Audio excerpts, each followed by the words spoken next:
Kinben Book 5, Chapter 74.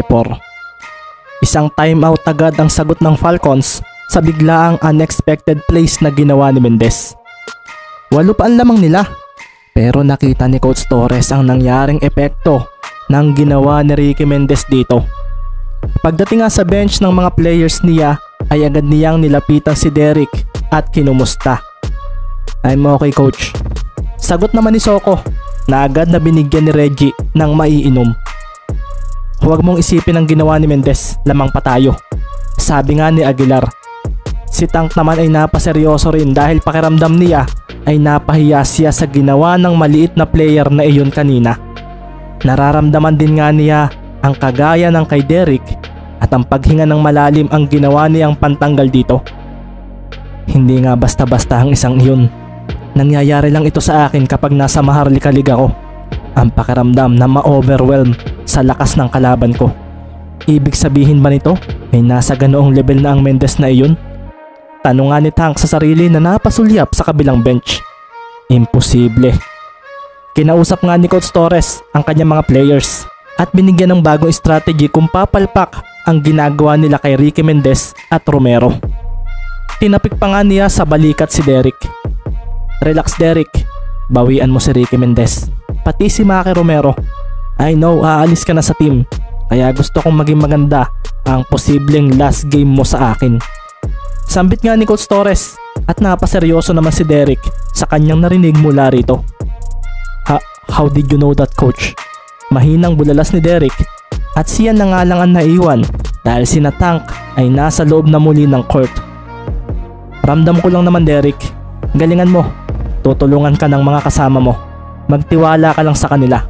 Sambit pa nga ni Coach Torres at si Derek ay napakuyom ng bahagya at tumango. "Salamat, coach." Sumilbato na nga ang referee. Magpapatuloy na ang laro at habang naglalakad si Derek ay napabuntong hininga na lang siya. Sa palawan ng possession at dito nga ay makikita agad si Lazaro na naibaba na ang bola sa kanilang side. Si Maki naman ay pinakiramdaman si Derek na parang hindi pa raw kumikilos. Si Reggie naman ay lumapit agad kay Lazaro para sa screen at dito na nga nagkaroon ng palitan sa defenders nila. Si Mendez ang napunta kay Reggie na biglang namoste at si Sanchez naman ay kay Lazaro na kaagad nagpunta at agad niyang dinikitan. Napaatras nga agad si Lazaro at agad na tumalon para ibigay ang bola kay Aguilar. Napaseryoso naman si Ricky dahil ang laki ng kanyang nasa unahan. Inatrasan siya nito at pagkatapos ay bumigla na nga si Reggie ng pihit. Tumuo ng katawan niya kay Ricky na napaatras dahil sa laki ng kanyang katapat. "Postehan ninyo si Mendez. Imposible namang magawa niya kayong mapigilan kapag ganoon ang gagawin ninyo," sabi nga kanina sa kanila ni Coach Torres. "Lugi ako kapag ganito," sabi na nga lang ni Ricky at dito na nga makikita ang pag-atake ni Aguilar sa basket. Naalerto nga si Markely habang si Ibanez naman ay mabilis na iniwan si Yuson na biglang lumayo rito. Napangisi naman agad si Aguilar at bigla niyang ipinasa ang bola sa nalibre niyang kakampi. Si Ibanez naman ay dumikit dito dahil wala na siyang choice. Baka raw fake ito at napangiti na nga lang siya dahil hindi ipinasa ni Aguilar ang bola. Bagkus ay umiwas ito sa kanya at tumalon papunta sa basket. Isang layup ang binitawan ni Reggie at sa pagbitaw niya sa bola ay siya namang pagpalo ng isang pala dito. Mula nga sa likuran ni Aguilar ay lumitaw si Sanchez na naabutan pa rin ang bola sa ere. Tumama nga rin iyon sa board at napaseryoso na nga lang si Reggie dahil sa nangyaring iyon. Tumapon pabalik ang bola at makikita ang mabilis na pagtalon dito ni Markely. Nakuha ni Lee ang rebound. Kaso nang ipapasa na niya ito sa kanyang kakampi ay bigla na lang siyang naharangan ni Yuson at Soko. Na-steal ni Derek ang bola at sa pag-atras niya ay siya namang paglitaw ni Mendez at Romero. Isang double team ang nangyari at bigla namang sumeryoso si Soko sa ginawa ng mga ito. Pinatalbog niya ang bola at dito nga rin dumating si Lazaro na biglang ikinaseryoso ni Ricky. Napatakbo siya papunta rito at ito naman ang ginamit na pagkakataon ni Soko. Pinatalbog niya ang bola at umabante. Inatake nga niya ang depensa ni Romero at makikita naman nga si Maki na mabilis na hinuli ang bolang nasa palad ni Soko, kaso ng oras na iyon ay nabigo siya dahil ipinasa ito nito. Nasambot naman ni Tank ang bola at agad na tumalon paharap sa basket. Inilagay ni De Guzman ang bola sa basket, kaso hindi na naman ito nangyari nang ang mahabang braso ni Ibanez ay lumampas sa kanya at dito ay isang malinis na defensive play ang ginawa nito. Isang block mula kay Ibanez ang pumutol sa hype ng palitang iyon. Tumapo ng bola na mabilis na nakuha ni Ricky Mendez. Nang makita nga ito ng mga players ng Falcons ay kumari pa sila ng habol para ikulong si Mendez sa depensa nila. Dito nga ay napaseryoso rin si Ricky nang madikitan na siya ni Soko at sa unahan niya ay narito na rin si Aguilar. Hinarangan ng mga ito ang kanyang takbo upang masira ang kanyang dribbling. Itatrap nila si Mendez at makikita nga ang mga manonood na napaseryoso sa sequence na iyon. Binabaan naman agad ni Ricky ang kanyang dribbling at napaseryoso na lang si Soko nang ang bola ay dumaan sa tabi niya. Ibinato iyon ni Mendez doon at kasunod noon ay ang paglampas nito sa kanya.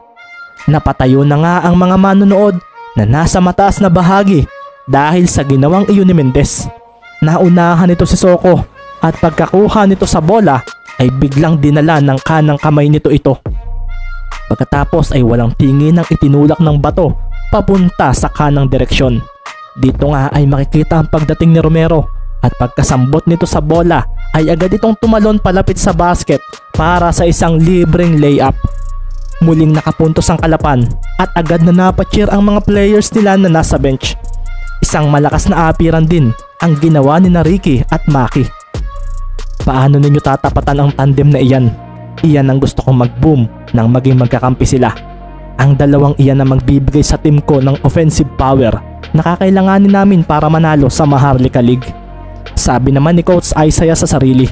60-54 ang naging score at sa pagbalik ng bola sa Palawan ay agad na hiningi ni Derek ang bola. Dito nga ay agad din siyang hinarap ni Romero at sa pagkakataong ito ay makikita ang pagngiti mula rito. Pinatalbog nga ni Soko ang bola at biglang umiwas kay Romero. Kasunod noon ay ang pagpapakawala niya ng tres sa harapan nito. Kasunod din noon ay ang paghalit ng bola sa basket na ikinangisi ni Maki. Depensa agad, bulalas pa nga ni Tank at pagsambot nga ni Mendez sa bola ay siya naman paglitaw ni Soko na biglaang pinalo ang hawak nito. Napangiti naman si Mendez at makikita namang napadiretso si Soko. Ang bola nga ay nasa kaliwang kamay na ni Ricky at makikita ang mabilis niyang pag-iwan sa humarang sa kanya. Pagdating nga ni Ricky sa side nila ay walang alinlangan din siyang nagpakawala ng isang malayong tres na ikinaseryoso ng mga taga-Palawan. Binawi nga agad ni Mendez ang tres ni Soko at hindi lang iyon. Nang masambot nga ni Lazaro ang bola mula sa inbounder ay napasigaw na lang si Tank dahil nasa likuran na nito si Mendez. Napaseryoso na nga lang si Tank nang ang bola ay naagaw nga ni Mendez. Agad nilang pinagdalawahan ito kaso ang bolang nasa kamay ni Ricky ay kumawala mula sa likuran nito at siya namang pagdating ni Romero na agad na hinabol ni Soko. Bubutaan sana ni Soko si Romero kaso nang nasa ere na ito ay isa pang extra pass ang ginawa nito papunta sa corner at napaseryoso na nga lang ang kalaban nang makitang naroon na si Marky Lee. Nagpakawala agad ito ng tres at agad din itong pumasok sa basket. Nagsisimula na ang Kalapan. Sabi nga ni Kyle Lastimosa na nanonood. 3 na nga lang ang lamang ng Palawan matapos iyon. 63-60 na ang score at sa pagbalik sa kanila ng bola ay naging maingat na si Lazaro na agad na ipinasa kay Soko ito. Hindi ko akalaang magaling na defender itong si Sanchez. Hindi ako basta pakawalan, sabi nga sa sarili ni Reggie. Si Tank naman ay mabilis na tinalikuran si Lee at hiningi ang bola mula kay Derek. Pagkasambot nga ni Tank ay agad niyang pinostehan si Lee na agad namang lumaban sa kanya. Ibinaba na ng marahan ni Marky ang kanyang hita at umabante siya para makipagsabayan na kinangisi ni De Guzman. Kumawala nga ang magaslaw na galaw ni Tank at binigla niya ng ikot si Lee. Pagkatapos noon ay agad siyang tumalon palapit sa basket. Kaso naglaho ang bola sa kanyang mga kamay at sa pagtingin niya sa kanyang tabi ay narito si Sanchez na makikitang agad na lumayo mula sa kanya. Hinabol naman ni Aguilar si Sanchez. Kaso sa paglapit niya rito ay biglang dumaan ang bola sa kanyang tabi. Isang bounce pass ang ginawa ni Sanchez na agad na nakuha ni Mendez. Napatakbo nga agad si Mendez habang pinapatalbog ang bola. Hinabol nga rin agad ito ni Soko dahil baka raw tumira agad ito ng tres. Napaseryoso ang mga manonood. Huminto nga bigla si Ricky at agad siyang hinarangan ni Soko, kaso kasabay rin noon ay ang pagkawala ng bola mula sa palad nito. Ipinasa nga ni Ricky ang bola sa dumating na si Ibanez na mabilis na dumiretso sa basket. Napaseryoso na nga lang si Coach Torres sa nangyayari. Nakakita siya ng butas sa kanyang lineup at ito ay ang power forward nilang si Yuson. Hindi raw ito makakahabol sa katapat nitong si Ibanez kapag ganitong mga galawan na mukhang ginagamit daw ng Kalapan laban sa kanila. Isang layup ang ginawa ni Ibanez at sa paglapag niya ay agad din siyang napatingin kay Mendez at napatango. Isa na nga lang ang lamang ng Palawan at maririnig na nga ang malakas na cheer ng mga fans nito upang palakasin ang kanilang loob. Napaseryoso na nga lang si Derek sa nangyayari dahil ang bilis daw nakahabol ng Kalapan. "Give me the ball," sabi nga niya kay Lazaro, at pagkapasa nito sa kanya ay agad din siyang dinikitan ni Romero. Napatakbo naman si Aguilar palapit dito at dito na nga rin gumalaw si Soko. Ginamit niya ang screen na ibinigay ni Reggie at mabilis siyang umatras sa 3-point area para magpakawala ng tres. Pinakawalan nga ni Soko ang bola, kaso nasabayan siya ni Sanchez, kaya sa paglapag niya ay napaseryoso siya nang sumablay ang kanyang tira. Napasigaw nga siya ng rebound at mula sa ilalim ng basket ay makikita na naman ang pagtalon ni Tank de Guzman, at sa pagkakataong ito ay agad din itong inilagay ang bola sa basket sa pamamagitan ng pagdunk dito. Wala talaga kami magagawa sa rebounding. Sabi na nga lang ni Isaiah na napatingin na kay Marlon. Pinaghanda na nga niya ito para pumasok sa game. Napakuyom naman si Marky sa nangyari. Hindi nga niya basta matalo sa pwestuhan si Tank at masyado raw itong maagap sa pag-box out. "Okay lang iyan, babawi tayo," sabi naman ni Ricky nang masambot na niya ang bola mula sa inbounder. Napatango naman si Maki at si Marky naman ay napabuntong hininga. Tama raw ang batang ito, hindi pa iyon end of game. Pagdating nga nila sa kanilang side ay makikita na naman ang mahigpit na depensa ng Palawan laban sa Kalapan. Si Maki nga ay si Lazaro ang nagbabantay, habang si Soko ay ang tumatao kay Ricky. Alam nga ni Mendez na best option na pasahan ay ang kanyang kuya Maki o si Ibanez. Kaso hindi raw siya basta makalusot kay Soko, na talagang desidido raw siyang maagawan ng bola. Napatakbo naman si Marky nang makita na parang nahihirapan si Mendez. Binigyan nga niya ito ng screen at gaya ng nangyari kanina, mabilis pa ring nakahabol si Soko. Kaso iba na raw sa pagkakataong ito dahil biglang ipinasa ni Ricky ang bola sa kanyang likuran papunta sa kanyang kuya Marky. Si Tank naman ay nag-alangan dahil doon, kaso isang shooter si Lee, kung kaya agad din itong nagpakawala ng tres mula sa kanyang kinatatayuan. Tumalon din naman si Tank para sirain ang momentum ng tira ni Lee at paglapag nila ay napatingin na lang sila sa umarkong bola. Pumasok iyon at doon na nga nagwala ang bench ng Kalapan dahil tabla na sa 65 ang score ng laban. Isang apiran din ang ginawa ni Marky at Ricky matapos iyon. "Nice pass, Ricky boy," sabi nga ni Marky na ginulo pa ang buhok ni Ricky na napatawa na lang at napatakbo. "Lugi ako kay Lee kapag nalabas siya sa painted area," sabi naman ni Tank sa sarili. Bumalik naman nga ang bola sa Palawan at sa pagkakataong ito ay inatake na nga ni Soko ang basket. Hindi raw sila pwedeng matalo at ngayong tabla na ang score ay dapat daw na ayusin niya ang kanyang paglalaro. Magtiwala raw siya sa kanyang mga kasamahan. Ito ang sabi sa kanya ng kanilang coach, kung kaya sa pagdating niya sa may basket ay agad niyang binitawan ng bola papunta roon. Hindi iyon isang tira at dito na nga napaatras si Marky Lee dahil sa pagtalo ni Tank. Sinambot nga ni De Guzman ang bola sa ere at idinakdak ito. Isang alley-oop play ang ginawa ni Soko at napangiti naman si Coach Torres sa nangyaring iyon. Lamang namuli ng dalawang Palawan, kaso hindi ito hahayaan ni Mendez. Pagkasambot niya sa bola ay agad siyang tumakbo na pinapatalbog ito. Sinabayan siya ni Soko at dito nga ay biglang huminto si Mendez.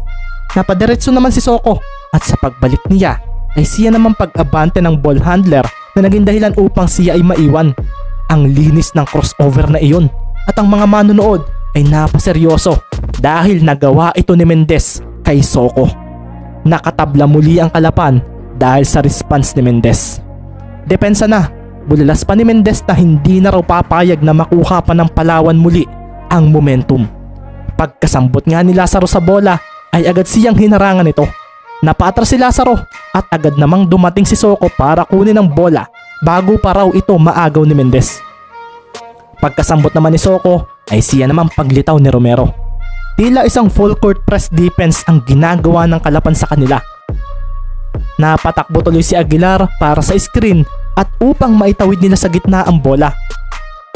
Nagtagumpay naman sila at ngayon ay makikita ang harapan ni Romero at Soko sa may kanang bahagi ng court. Pinatalbog na nga ni Soko ng mabilis ang bola. Kumaliwa siya at kumanan at sa pagdating ni Tank para sa screen ay dito na nga siya bumigla ng takbo papunta sa kanan. Naiwanan niya si Romero. Kaso lumitaw naman si Mendez na bigla na lang tinapik ang bolang kanyang pinapatalbog. Nabigla nga si Derek sa nangyari. Tumapon nga ang bola palayo at si Mendez diretso pa ring hinabol ito. Hinampas nga niya ito pabalik sa loob na kung saan ay nakuha naman agad ito ni Sanchez.